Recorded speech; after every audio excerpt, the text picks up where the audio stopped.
A new Barney docu-series will expose the dark side of the beloved kids show. Man, we can't have nothing. What y'all gonna tell me next? Y'all gonna ruin Thundercats? Tell me Lionel was on that stuff? You gonna ruin the Smurfs? Tell me Papa Smurf was hitting the block? Some things should just stay sacred. Welcome to Open Mic. We like to start the show with a few stories or a hot take on a story you're not likely to see anywhere else. I'm from gorgeous Prince George's, and now I spill tea in D.C., so you know these jokes come from a place of love. Let's start things off in D.C., where Lizzo made history when she played a 200-year-old crystal flute that once belonged to President James Madison during her performance at Capital One Arena, thanks to a loan from the Library of Congress. Singer Lizzo made history last night at her concert at Capital One Arena. She played a 200-year-old crystal flute once owned by President James Madison in the 1800s, all thanks to the Library of Congress.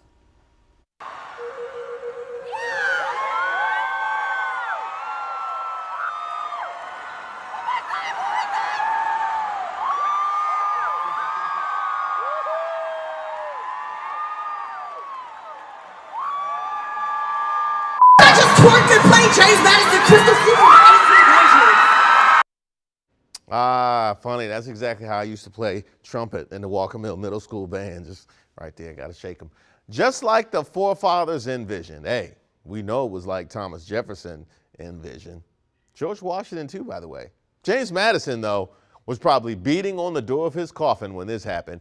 He never imagined a black woman would not only be using his belongings, but getting paid too, in front of a sold-out crowd, no less. Lizzo, you are welcome back to D.C. anytime, thanks to this. Consider yourself stamped. Just don't say anything bad about Go-Go, Chuck Brown, or Marion Barry, and you're good. I chose this next story out of Southeast D.C. because it's long overdue. Lidl opened a brand new store at Skyland Town Center, becoming just the fourth full-service grocery store serving the community east of the Anacostia. A full-service grocery store right in the neighborhood. It's something most of us take for granted, but not in Southeast D.C.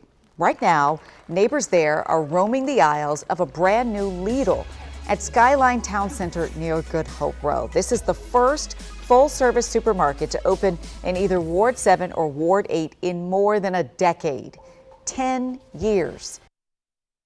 That is unacceptable. 10 years? Now, this is great news for everybody in Wards 7 and 8. This part of town has historically been known as a food desert with very few proper grocery shopping options. Plus, Lidl tends to have very good prices. Whole Foods is coming for your whole paycheck, but you'll leave Lidl with a little bit left over. Sorry, I couldn't resist. That pun was just sitting right there. I couldn't let a pun about Lidl sit idle. Somebody stop me. Seriously, help. All right, back to business. I am happy to see this store opening, and I hope there'll be more to follow. Everyone should have access to healthy food options, especially in the most underserved parts of the city.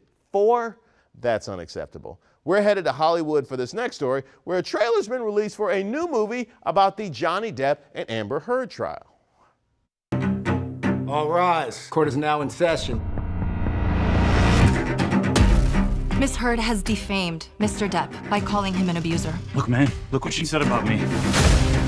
It's day one of the Depp versus Heard defamation trial. Though the fans are showing support for both sides, there's clearly a favorite here. Now, this is that movie that I'm mad they didn't call me for. It looked like they just cast whoever was on the block when they showed up with cameras. Come on, y'all. Already, y'all wasted no time making this film. This is a Tubi original, which is why I've never heard of any of the actors in it. The Johnny Depp impersonator, and yes, I call that guy an impersonator, is hilarious. He looks enough like him to not be a Wish.com version of Depp, but not enough like him to actually fool anybody. He looks like somebody in a Johnny Depp Halloween costume, like Captain Jack Sparrow. I'm going to watch this for sheer comic relief. Tubi is free, isn't it? All right, we'll figure it out. Any film based on current events made this quickly is going to have the quality of a fairground roller coaster, except you're not risking your life by watching this. You're just wasting your life.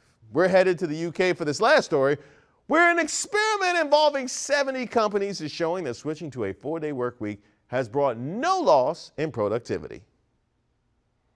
Let me be the first to say, I told you so, because I literally told you so back in June. And I think we all already know what they're going to find. Productivity levels are going to stay relatively the same or maybe even a little higher, while levels of personal satisfaction are going to go way up, as was the case in Iceland when they did a similar study a few years ago. And I'm saying this with confidence because this is what always happens in studies like this. It's pretty simple.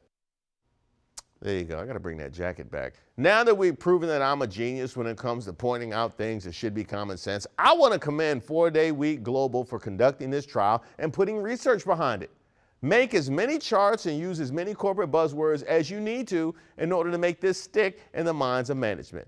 It's disruptive, a paradigm shift, time to move the needle. If you're a thought leader and you're watching this, think about switching to a 4-day work week. Happy people produce results. This is the easiest way to keep people from so-called quiet quitting. This is mission critical. No time for pushback. It's next generation. A quick win. TPS report. See, I speak very fluent office gibberish as per my last email. My favorite story? Lizzo angering the ghosts of James Madison and the rest of the presidents who owned slaves by playing James's crystal flute while twerking. Hey, baby steps towards reparations.